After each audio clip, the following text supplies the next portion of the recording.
Welcome to The Ally Effect with Allyson Blythe, authentically living life your way. We all contemplate making changes in our lives that would allow us to live more authentically, but it can be hard to take action. Allyson is here to educate, equip, and empower you with the tools you need to start authentically living life your way.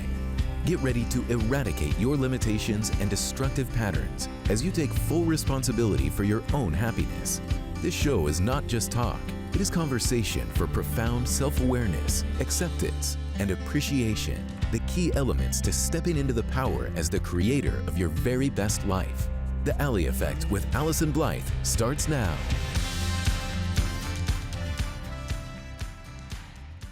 Hey everyone, and welcome. You're listening to The Ally Effect, authentically living life your way with me, Allyson Blythe, certified life coach and licensed clinical social worker. You can join me the first and third Thursday of every single month right here on Transformation Talk Radio as we dig deep into this concept of authenticity and cover different topics to help you support walking authentically. So everyone knows this idea of authenticity, and certainly we've heard the word, we've seen the memes, and yet showing up in the world fully as ourselves is actually a lot harder than one would think, especially in today's day and age. So this is my opportunity to share, to help build into you in order to do it, authentically living life your way. So stay with me for the next hour as we talk about authenticity and cover another topic, and actually offer tools, tips, and resources to educate, equip, and empower you in authentically living life your way. Today, we're going to be addressing a topic that's actually quite near and dear to my heart, and not always a very easy one to talk about. I can feel kind of the energy of it today, and just kind of addressing a topic that sometimes people will really struggle with. I have done this work for many years, a lot of years, and they keep growing. And over the course of time, probably met with thousands of different people coming face to face with experiences and circumstances that they're all facing and enduring. It's sometimes during their deepest level of trauma that they've ever faced. And sometimes it's just life. You know, they're coming in for different reasons, whether it's parenting or partnership, communication stuff, dealing with mood and stressors, lots of different reasons why people actually enter my office. And what I have come to know for sure is that we are actually far more alike than most people would ever care to realize. And as different as our circumstances may be, and maybe the outer appearances, most people are just doing the best they can to get by in this world and establish some sense of happiness and well-being for themselves. We can look a lot different on the outside, especially filters and social media and all of these presentation things we do. And yet we all know that life can be hard, really hard sometimes. And just having someone to offer support or encouragement, maybe some perspective, and even a challenge and accountability can often be very helpful. And that's where I come in. Every day for more than 30 years, I get to show up. I get to show up in the world and in my office to do something that I absolutely love and sit closely with people and often be on the front lines of life with them.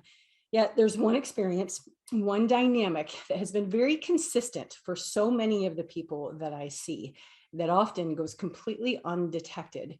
It doesn't matter the color, the age, even the social or financial status that people have has absolutely nothing to do with whether or not people are affected by this issue or not.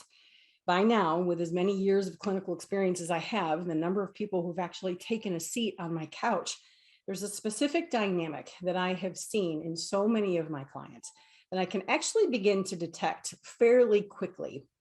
There's a distinct pattern, kind of like specific traits and classic characteristics that kind of send my therapeutic spidey senses into high alert. I can start to detect things that don't quite seem right, or I can feel. This is a pattern that will serve as today's foundation for the show. It's to point your awareness to the fact that we have a very different type of epidemic that many in our world are facing. And it's caused so much damage over the years, and it doesn't get nearly the attention or the warning that it really does warrant. Today, to kick off, I actually want to introduce you to several of my clients, not in person. I'm just going to tell you their stories. I think it's Brene Brown who says it's hard to hate close up. And I get the gift of seeing my clients very close up. And I appreciate that. So I want to introduce you first to Larry. His handshake was probably as firm as his head nod. It like kind of left me like, ow.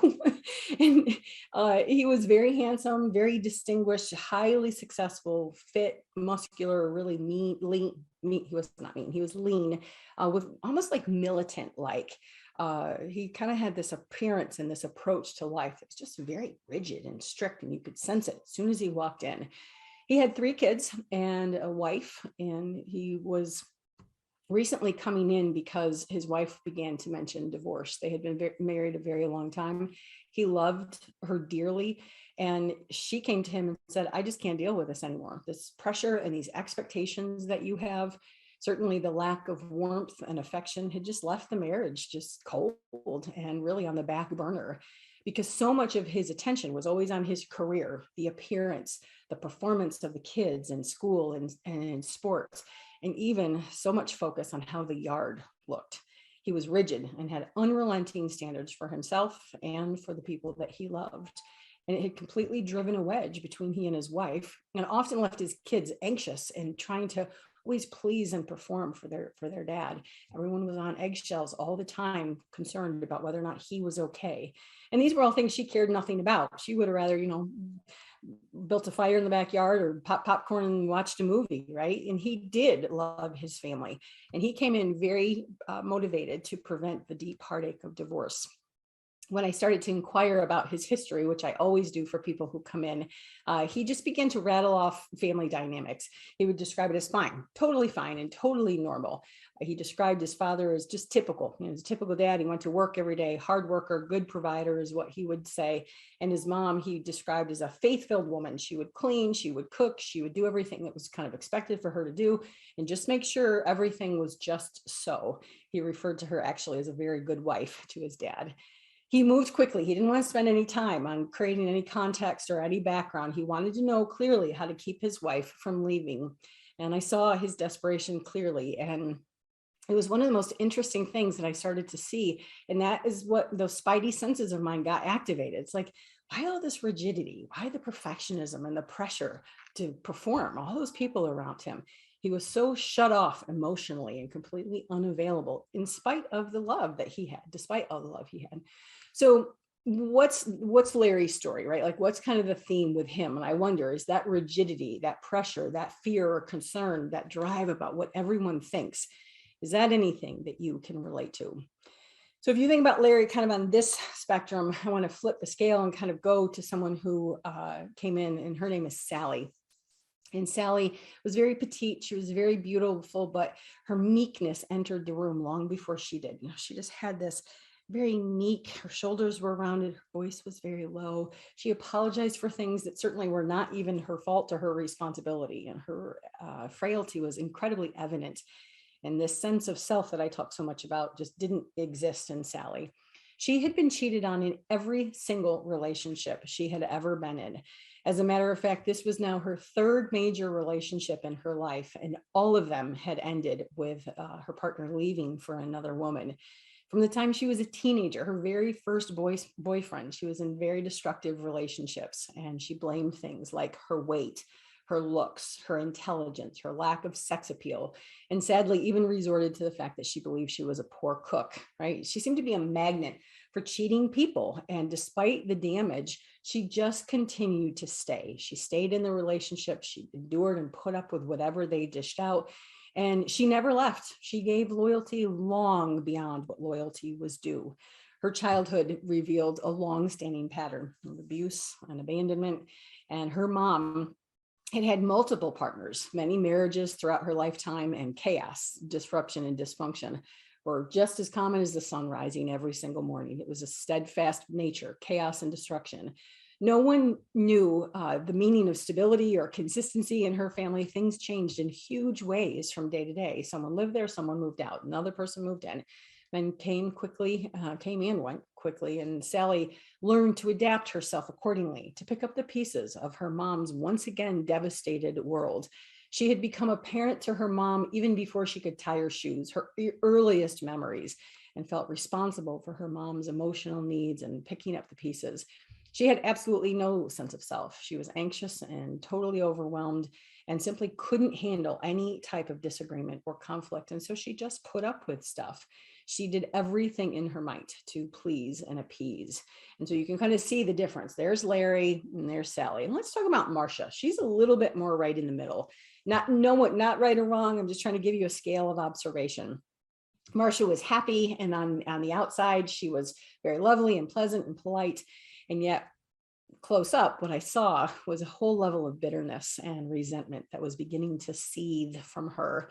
Years of committee work, late nights working on the kids' homework that they didn't remember to do, sending all those birthday cards and the gift cards to people who never even uttered a word of thanks, making sure people had meals and they were very well taken care of when they were down and out. Suddenly, Marcia had it. She barely had the energy to get out of bed, and she seemed to enjoy absolutely nothing anymore. And sadly, even revealed to me that she sometimes had visions of driving her car into a tree, obviously some concern. Her doctor warned her that this happens to women of her age, right? That this was, could very likely be linked to menopausal issues. And I have to tell you, that is not what I saw in Marcia. Maybe that was a relevant factor to some degree, but what I saw from Marcia is that she had spent decades of her entire life spending taking care of people. Her mom had died when she was just 7, and her very distraught dad just got up and went to work every day. I mean, of course, he was trying to take care of the family that had been left behind. But naturally, he wanted to unwind after all those hard nights, right, or hard days at work, and just would sit down. And Marcia learned to kick in and take care. She was the one cooking, and she was the one washing the dishes, and even making sure the kids were taken care of and that his coffee was made for the morning. She always did the right thing, often to her own detriment. She was exhausted and depleted, totally fed up. And long into adulthood, she was way over functioning and doing too many things for too many people. Depressed may have been what some people would have diagnosed her as, menopause, all of these different types of things. And yet I quickly recognized the diagnosis that is quite professional in my mind, fed upness, right? Kind of this diagnosis that I talk about and misunderstood. Fed upness is exactly what I diagnosed her as. The saddest part is that she never even recognized that so many of these behaviors were completely self-induced. Each of these clients kind of getting in their own way and not knowing how to do things any differently. Before we take a break, I want to introduce you to one last client who actually was a ton of fun to work with once. I want to introduce you to Marty, and I actually very affectionately refer to him as Mean Marty, because he actually would say that about himself, just how mean he was. He had these heavy, thick boots that, you could almost hear him coming down the hallway and up and down the stairs. He had a gun firmly strapped to his hip. It's like Marty had a presence, and he was very suspicious. He wanted to know what I was writing, who I was telling, and all this kind of stuff. Marty trusted absolutely no one, and he believed in getting other people before they could get to him. Fighting, getting fired, road rage, breakups, those were all things that landed Mean Marty right on my office couch, because he knew that the road was not going to be a good one if he continued. He was defensive, angry, and definitely very mean. He had so much displaced anger and had this hairline trigger. And underneath that anger, actually, I could just detect a ton of fear and uncertainty, as it took him probably more sessions to reveal his childhood than I think it's ever taken anyone to. He revealed a neighborhood and school system that was really rough, very dangerous, but quite frankly, not nearly as dangerous as his home that he had grown up in. He had seen more violence by the time he was 11 years old than most people would ever care to see in their entire lifetime. Police often were at his house. He was even taken from his parents' care, punching, shouting, throwing things, you name it. It happened in Marty's household. His father would leave for days, and food was often scarce. Clothes were dirty, and electricity was sometimes a luxury that the family sometimes could not even afford. And quite frankly, no wonder he was so mean. I probably would be mean too. We need to take a break, but when we come back, I'm going to introduce you to the topic. What is it that unites these amazing folks to help you see a dynamic that often goes completely unrecognized and missed, even in my field where we are trained to know about these things? You're listening to The Ally Effect, Authentically Living Life Your Way, with me, Allyson Blythe. Stay tuned. We'll be right back.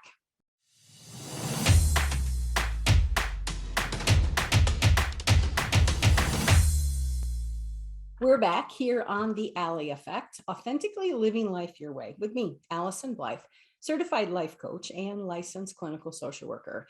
Before we continue and get too far down the road, I want to make sure you know how to be in touch with me. If you ever want to leave me a message, please contact my landline, 859-341-7773.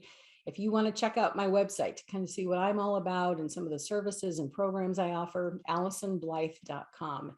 And email is a very trusted way to be in touch with me, AllysonBlythe@live.com. And social media, trying to kind of have a presence there to just deposit some positivity into this world. Any social media platform, Allyson Blythe, life coach. So today I want to shine some light on a topic that's rarely discussed. And if it is, there's not a lot of accuracy, understanding, or certainly compassion around this specific topic. But before the break, I introduced you to 4 of my clients. I introduced you to Larry, Sally, Marcia, and even Mean Marty, again, to see their range of behavior, all very different backgrounds and circumstances that they grew up with. There's one more person I want to add to this mix before we move into the topic. I want to introduce you to Ellen.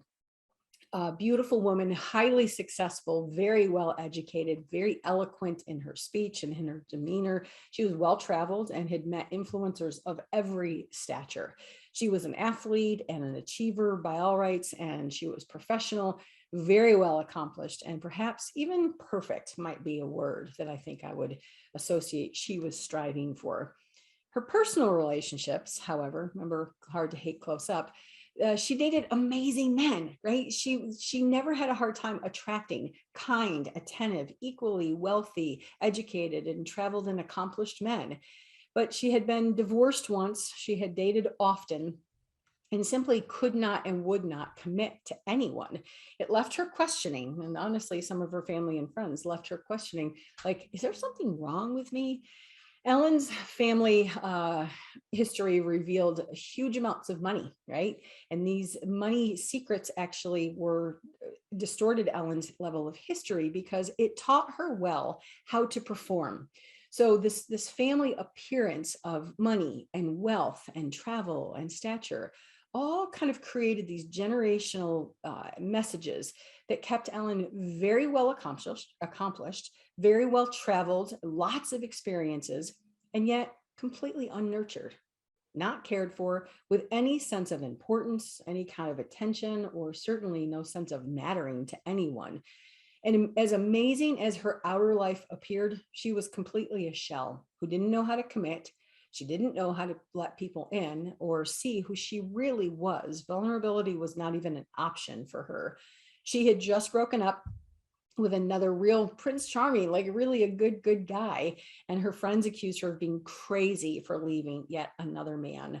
Ellen desperately wanted to know what was wrong with her and why she could not possibly commit. So there you go, 5 folks, all seeking my services, all presenting in the world completely different and different backgrounds and life circumstances, and yet in so much pain and turmoil.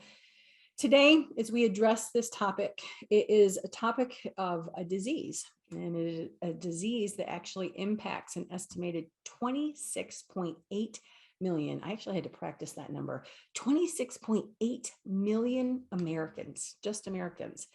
This is a disease that destroys more families than we could ever measure. And it's one of the only diseases that makes family members as sick, if not sicker, than the one who actually has it. So what in the world am I talking about? What's this disease? Sends off my spidey senses that I can kind of detect. My friends, today we're actually talking about the family disease of alcoholism. No matter what your understanding is of the disease model of addiction, that is not my focus. I don't want to argue disease of choice, disease of the body. I don't want to discuss that. I actually want to talk about the impact that drinking has on family members and why it is so destructive. And though many people have probably heard of the term codependency, I mean, most people we all know that term. Most people aren't necessarily familiar with the term COA or ACOA. COA being children of alcoholics and ACOA being adult children of alcoholics. I wonder, is that anything that you understand? Is that anything that you've ever been exposed to? Again, 26.8 million Americans who are addressing this issue or affected by this issue, not necessarily addressing. It's something that people often land in my office for, but unless you know what you're looking at, can be tremendously misunderstood and misdiagnosed. Often it presents itself kind of in a sideways fashion. Think about the people I just introduced you to. Things like anxiety, rigidity, relationship problems, depression, abuse, communication or trust issues, affairs, like all different kinds of stuff. It does manifest itself all over the place and can be really hard to know what you're looking at clinically. I have seen people who have spent years of their lives struggling with this specific issue being at the root, seeing doctor after doctor, trying medication after medication and seeking so many external solutions without ever really understanding what the issue is that's actually affecting them. Today, I want to talk to you about the family disease of alcoholism, more specifically, how growing up in addiction, and it doesn't have to just be alcoholism, it can be any level of addiction, actually influences and shapes you in ways that you likely have never even known or recognized. Because I have personally been touched by several people's struggles with addiction, I am very, very passionate about this topic. And I've been an active member of recovery for more than 16 years. And it's such an honor to be a part of a community. We'll talk a little bit about that later. My mission is to educate, equip, and empower. And today I want to do that to the best of my ability when it comes to this issue. I want to shine some light on a very hidden, confusing dynamic that most people, even professionals, don't recognize. ACOA comes with its own personality, so to speak, its own symptoms and dynamics that we'll talk about. And to gain an understanding for and compassion for how you may have been affected by someone else's drinking and not even realize the severity of it. There is a lot of confusion about this. And one of the main reasons is because the face of addiction looks incredibly incredibly different from person to person. I want you to think about the different stories that I shared. People like Larry or Ellen's family, they're all highly functional, educated, even wealthy and religious. Yet the people in Sally's family or even Mean Marty's family, not so much. There's substantial stereotype and even ignorance about what alcoholism itself looks like. Alcoholism, heavy drinking often goes undetected because it doesn't look like the stereotypical version of maybe what someone might call like real alcoholism. If it's not homeless under a bridge or people getting 7 DUIs, then it's easy to minimize. It's not that big of a deal. Maybe there's someone that you know that's as severe as homeless under a bridge. They can't keep a job, they can't feed their kids, they can't be loyal to their partner. But it doesn't have to be that severe or that dysfunctional to actually impact the way that a family is designed with that. So often know that it takes one person who has a problem with drinking to affect multiple layers of people. And this dynamic is often missed, undetected, and even misrepresented because many people, professionals included, believe and buy into this homeless under a bridge perspective. And so it's easy to justify or minimize. I hear things all the time like, well, they didn't drink every day, or she could stop anytime that she wanted to, or he went to work every day. You know, again, those stereotypical beliefs, something like they were never arrested, or if there was no abuse or physical violence, sometimes it is missed. And then one of the classic ones that I hear, again, both personally and professionally, but she's such a good person, as though addiction only happens to bad people. The exact opposite is true. Addiction can happen to any type of person. It's a toxic, progressive disease that does incredible damage to the mind, to the heart, and definitely to the spirit, to those people who are affected by it. And it has absolutely nothing to do with character, kindness, wealth, education, or the worth of the specific person. It does take a toll, and there's a family dynamic for the problem drinker. And even if they didn't drink every time, even if they are a really, really good person. So today, as we talk about this dynamic, ACOA, adult children of alcoholics, I want to help you determine if this is something you were impacted by, to see how you may have been shaped and influenced by it, and to see what you can possibly do about it. Maybe this is the first time you're hearing this dynamic. This information is new to you, or maybe it's the first time you're realizing like, oh, maybe there is something to this that I'm not sure about. Or maybe you're not sure at all. Maybe this is just the first time you're being introduced. I would encourage you to listen with an open mind and an open heart. This is a show that is not designed to argue the disease mentality, the disease model, or to judge or assess someone else's drinking for us to determine whether or not he or she has a problem with addiction. This is really about your ability to assess if you've been affected by it. This is for you to see if you've been influenced by one of the deadliest diseases that has wreaked havoc on families for decades in ways that often go completely unrecognized. When people enter my office, I can often tell when there is an issue or problem with alcohol. And typically, I can actually detect it from the person who is not the problem drinker. I can spot the dysfunction very, very quickly. And because they are the ones who are doing and fixing, managing, monitoring, trying to keep everything above water. They are the ones who are working hard, trying to be good, trying to be helpful, keep it together by being pleasers or performers, trying to keep things perfect. The ones who are uptight, very controlling and rigid. Maybe they are the ones who are judging and scrutinizing. Because they are the ones trying to keep it together, they often show way more of the symptoms. They're focused on the survival and keeping things above water. The burden of managing, mothering, monitoring, martyrdom, the M's that we talk about, is just exhausting. It's totally overwhelming and depleting. Talk about fed upness, that sometimes it's just too much for people and their symptoms become very evident. There is no reward in any of those types of behaviors, and it's completely unsustainable. And honestly, it's not very effective. Yet many people are caught in this trap because they have no idea what's happening or how to do anything differently. When we come back, I want to introduce you to more dynamics and characteristics of ACOA. Again, to help you determine more clearly if it's something that's relevant to you and to see what extent you've been shaped by it. Come back with an open mind and see if this information can help you. So I am Allyson Blythe, and you're listening to The Ally Effect, Authentically Living Life Your Way. We'll be right back. Hey.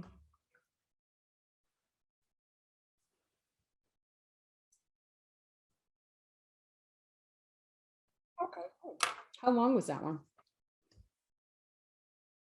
Mhm. Okay, good.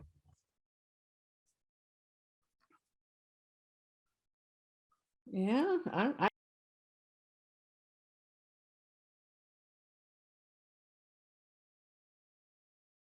we're back here on The Ally Effect, Authentically Living Life Your Way. I'm Allyson Blythe, certified life coach and licensed clinical social worker. Today, we are talking about authentically living life your way, and actually maybe a hard life reality that may be relevant for you. It might be relevant for someone that you love dearly, and you still might not be buying in whether this is relevant to you or not. We're addressing something called ACOA, Adult Children of Alcoholics. And before you jump to any strict conclusions or stereotypes about the relevancy of this topic for you, I'll encourage you to take a listen. And this is actually far more common than most people would ever imagine. These dynamics can be evident in generations. Maybe you're not affected directly by alcoholism, but maybe your parents were. These generational behaviors, belief systems, patterns, all of it can just be passed down as the way people relate in the world. So ACOA, what's the big deal? What's the big deal if someone in the family drank a little bit too much? Doesn't everybody tie one on once in a while? I think alcohol use and impact is so easy to minimize, and it's so easy to justify. I want you to think about this. Drinking is one of the only destructive behaviors we feel the need in our society to explain or justify why we're not doing. Okay, again, think about that. You meet someone new and their first response is, hey, would you like to get a drink sometime? Or you go to a party and someone says, hey, what are you drinking? And you decline, and suddenly like people are like, well, what's wrong? Why not?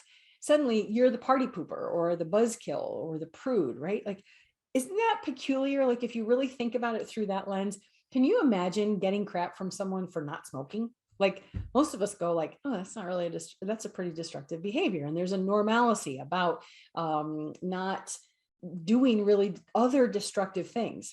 Alcohol? Absolutely not. People don't harass you and ask what's wrong if you're not lighting up. They are doing some other type of destructive behavior. They don't tend to ridicule you, make fun of you, talk about you behind your back or to your face, or shame you for not partaking in those behaviors. Alcohol is a very different ballgame. Non-drinkers are often harassed and made fun of for not joining in the festivities. It's such a messed up dynamic in our world, and yet a real one nonetheless. And so alcohol use is so common and it's so acceptable, even encouraged and rewarded. There's a tolerance and a permission and a generalized support for actually drinking. Socially, culturally, in a lot of families, and even some careers. It's really a normal dynamic, and yet it's totally toxic and unhealthy. So if a loved one has any type of issue, it can easily be overlooked and excused, especially if it doesn't look like that homeless under a bridge. There is so much normalcy and permission around the alcohol use that if you suddenly start to put these pieces together, or you have a problem with the drinking, you actually may be viewed as the problem, someone who is overreacting or overly dramatic. So if alcohol use is so prevalent and normalized in our world, and most people are doing it, why is it such a big deal? How much harm can it actually do to someone? I want you to just think about the basics. If we've ever been around someone who has been drinking or is actually drunk, we all know alcohol alters somebody's state. Your defenses and your inhibitions are down, emotions, reactions, decision-making, or they're all altered. Things like coping skills, communication or conversational skills, they're almost like non-existent. Again, if you ever try to carry on a conversation with a drunk person, try having dinner with them nightly, try to get your homework papers assigned, or making sure your clothes are folded. Seeing a parent one time drunk, it can be impactful. If there wasn't a trauma associated with it, it's probably not that big of a deal. But I will have people come in and talk about a time or two that they actually saw their parent intoxicated. Sometimes there's laughter and sometimes there's not. Sometimes it can really affect somebody. But if this becomes more of a normal pattern, you see this on a fairly consistent basis, it becomes a much bigger deal and can be completely life-defining. And I want to explain this to help paint the picture. So for simplicity's sake, if you've taken any of my needs course, you know that there are both physical and emotional needs. There are a ton of needs, but just for simplicity's sake today, I want you to think about physical needs, things like food, shelter, water, clothing, affection.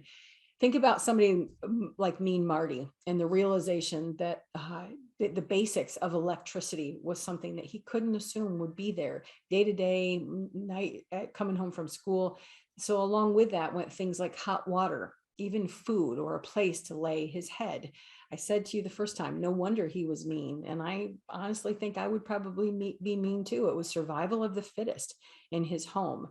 These are basic needs that ensure stability, predictability, safety, trust, and assurance. If you don't know that there's going to be food, or you're going to be able to take a bath before you go to school, kids need food, safety, clothes, shelter. I mean, it's a little bit of common sense, but they also need them consistently with ease and reliability.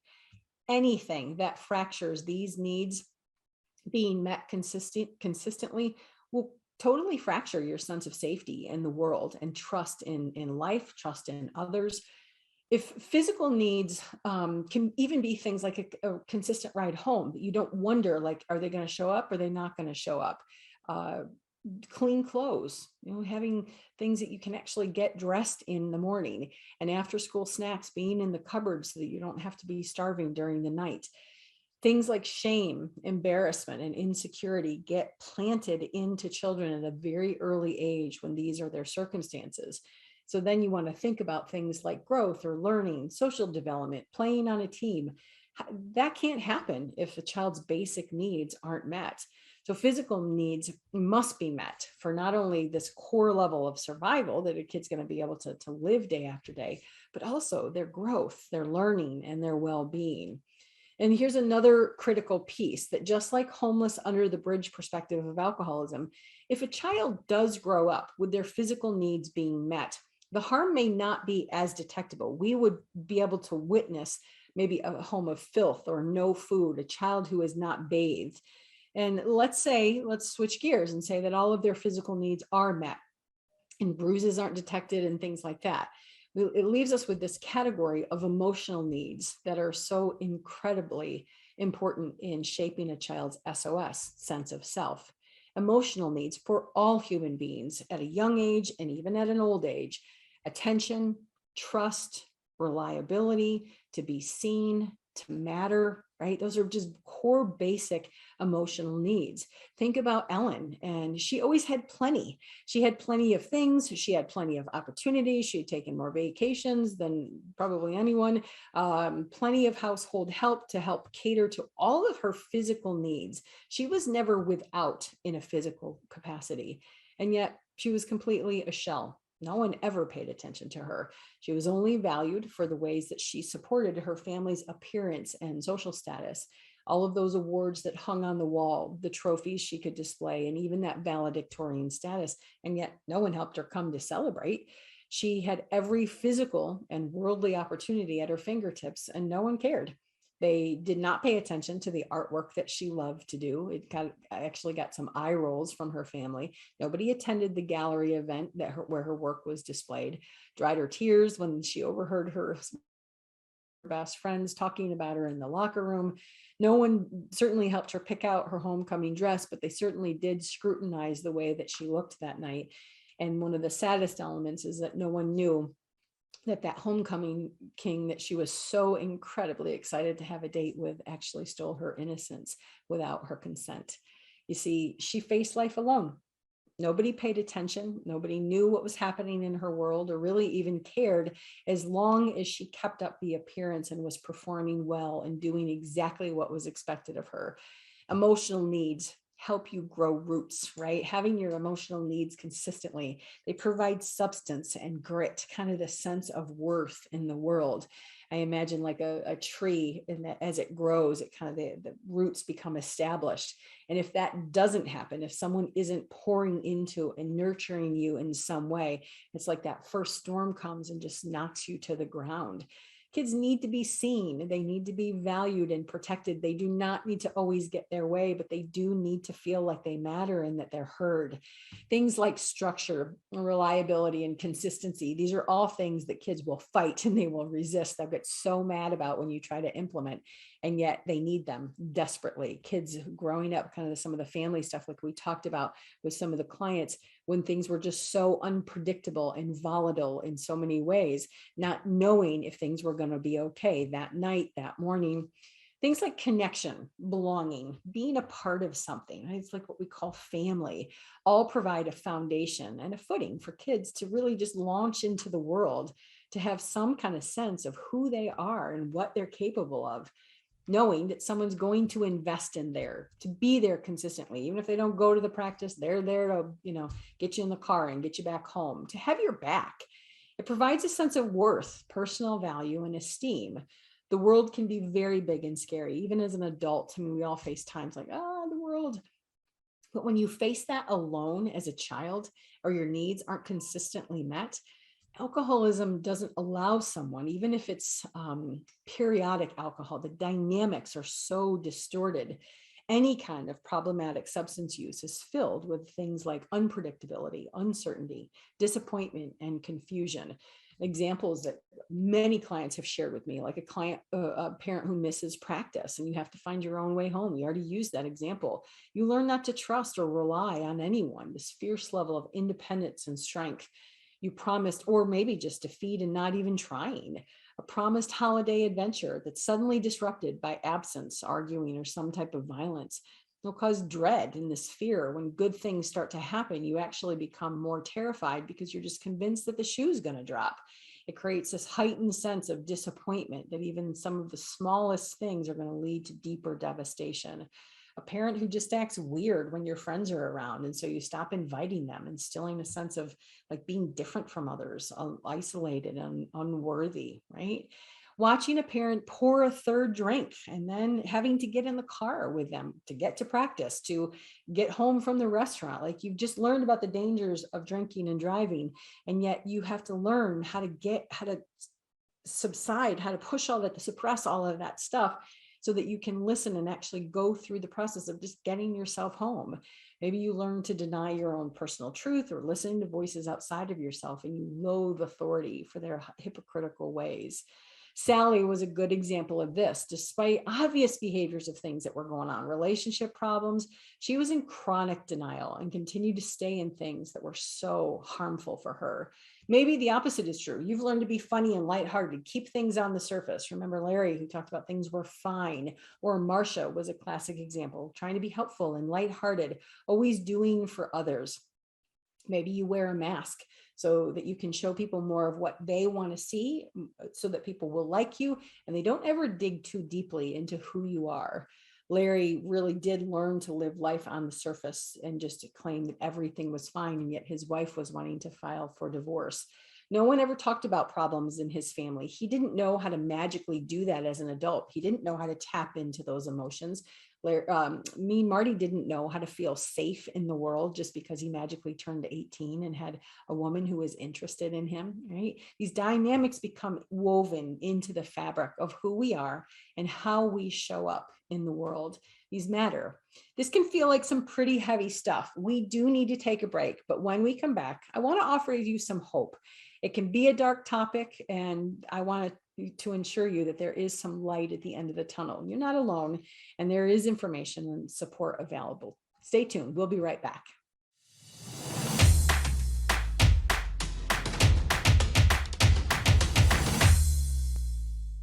We're back on the Ally Effect, authentically living life your way, with me, Allyson Blythe, certified life coach and licensed clinical social worker. We're discussing a topic today that certainly may be a heavy one. Maybe it's something that you've never really considered or known to be true for yourself. Maybe your eyes are open for the very first time in ways that you never saw coming. It can be a lot to digest, and it's okay if your head's spinning and you're not really sure what to think. It's okay, and it's normally part of the process as people begin to see it through a different lens. There's some dynamics that are important to understand that maybe will help you relate and assess whether or not this issue is really relevant for you. ACOA, adult children of alcoholics, can have long-standing problems in the way that they show up in the world, the way that they think and respond to things, to stressors, and even in relationships, and certainly even in parenting. Maybe you don't have a sense of self, so you've learned to chameleon yourself to fit into what other people want from you and what you expect. You've spent years of your life just trying to go along to get along, people pleasing, and doing what's expected of you.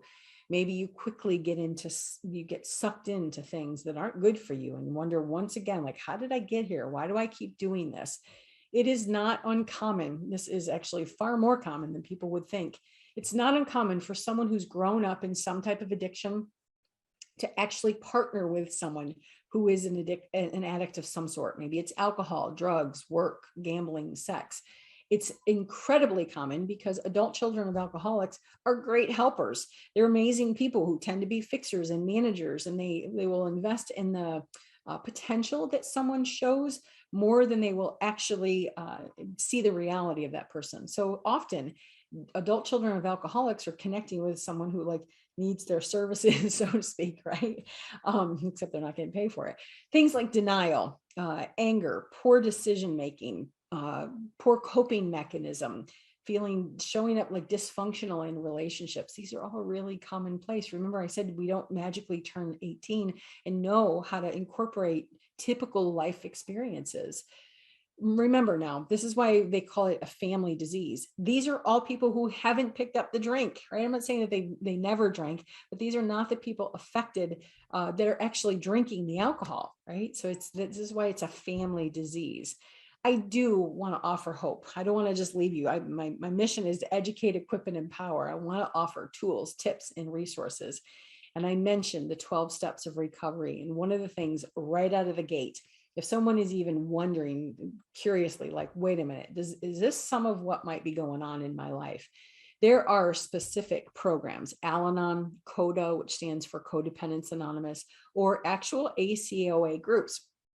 And if you've never heard of these, maybe you don't have any concept of what they are, they're actually 12-step programs, each with the intention to help people cope and heal from another person's dysfunctional drinking. Now, CODA has more dynamics associated with codependency. There doesn't have to be issues with alcohol or drugs, but nonetheless, they're all 12-step programs that will help you learn how to focus on yourself, establish boundaries, learn how to detach, recognize that there's choices. Sometimes even if there's some of the hardest choices you ever faced, you still have choices. Work on your coping mechanisms and help you understand further the dynamics of addiction, the fact that you didn't cause it, you can't cure it, and you can't control it. These meetings allow you a safe, totally confidential place to sit with people who really just, quite frankly, just get it. They have been through some of the same things you've been through, thought some of the same thoughts, and certainly felt some of the exact same feelings. And one of the best parts is that there's no musts, there's no have tos in any of these programs. There's no rules, and nobody's going to tell you what to do or what not to do. It's just people coming together, like-minded, like problems in the world. They will listen, support, and share their experience, strength, and hope. There's community, safety, and sharing. I will encourage you that if you even wonder slightly about this topic, I will encourage you to check this out. You don't have to commit, right? You don't have to sign on any dotted line. Nobody's going to take down your address and come find you if you don't come back. It's an anonymous program. And so the idea that your privacy is just protected when you go, it's just intended to be a safe place. I would encourage you to give it a try. You might be very pleasantly surprised. The groups have been around for a very long time and have proven to be highly effective in helping support people in every walk of this journey. If group doesn't quite feel right, maybe you're not too sure and you're not ready to bite that off, I would encourage you to maybe do a little one-on-one work. Seek out a therapist and a trained professional. I will make one caveat, and I really want to emphasize this part. Remember, I said how easy it is for ACOA or codependent dynamics to be missed. Make sure you see someone who has experience with addiction, and not just the addiction mentality, but also understands the family dynamics that go along with it too. We've started to see why that's so important. Special training is really necessary, and we've already gone over the number of ways why this, how this pattern shows up. And so seeing someone who knows what they're looking at will make all the difference for you and really help you get the help and healing you deserve. So maybe you're still uncertain. You're like, I just trying to listen to something, right? And so maybe you're not ready for a group. Maybe you're not ready for some of the individual stuff. Maybe you need a smaller dose that would be helpful for you. And that's actually the huge part of why I do the work that I do. I want you to be able to take this at your own pace and have tools and resources so that you can have them readily at your fingertips when you're ready.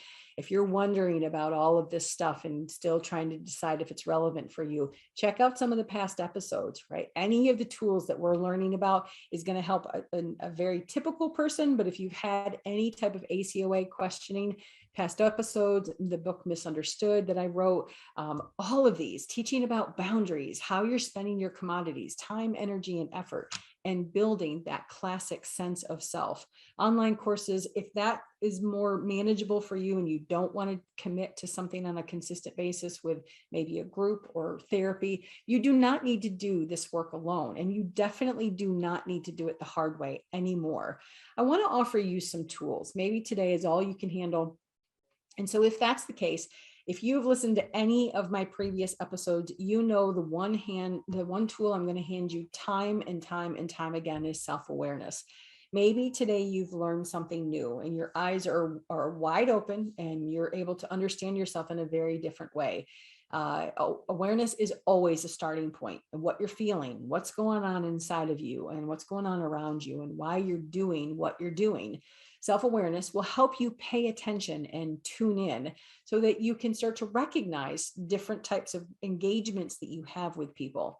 And a second tool that I think is incredibly important, remember, all these behaviors tend to come out sideways and they are often misunderstood and misdiagnosed. The tool that I would offer in this case is self-compassion. growing up is hard, like period. Just raising into an adult, it's hard. It's hard for parents. It's hard for kids. And some people certainly have an easier go at it than others. But if you were raised in any type of challenging childhood, it will shape and alter the way that you walk through life. Facing challenges in your home, at the core of your own family, will definitely alter your course. Self-compassion just softens the lens. It's a little bit more tender. It just allows you to have a certain level of understanding and tenderness about why you do the things you do. And once you meet yourself with self-awareness and self-compassion, you can actually step into the next tool, which I refer to as self-responsibility. If you've not checked out Mark Manson's work, I think it's him who says this. He just quite frankly says, there are people who are totally to blame for things that they did to you, especially if you were young, right? Like if somebody steals from you or somebody harms you, like they are totally responsible for that. However, the issue becomes that the problem may have their name written all over it, but the solution actually is where self-responsibility comes in. The solution is actually up to you to find ways to change and heal your life. It's all up to you. Maybe you did start with a very crappy hand, but the cards you play later in life are totally up to you. So if you don't know where to begin, consider one of the resources I told you about today. Maybe it's a meeting, maybe it's a trained therapist, maybe it's the SOS toolbox. All of those episodes are there.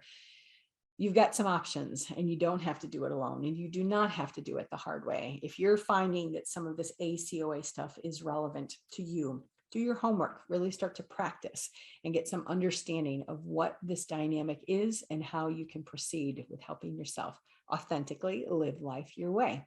If you want to contact me, you know how to do that. AllysonBlythe.com, AllysonBlythe@live.com, or send me a message at 859-341-7773. I really want to thank you for tuning in today, to taking the time to listen, authentically living life your way. I always have a wonderful time, and I'm deeply grateful that you take the time and the energy to spend with me. This is a show about authenticity, and it sometimes requires you to dig deep and have some hard conversations, some hard awareness, and definitely some hard choices. I do hope you feel educated, equipped, and empowered as you authentically live life your way. Join me next time on The Ally Effect, where we'll talk even more about authenticity to help you feel inspired to find your path. Have a great week. Thanks for tuning in to The Ally Effect with Allyson Blythe. The moment you decide to take control of your own well-being, you start the journey of authenticity. Tune in next time for more empowering conversations and practical tools to help you shed your fear, worry, comparison, and less than beliefs. Stick with us as you step into the driver's seat and head off onto the road of success and happiness. Your best life awaits.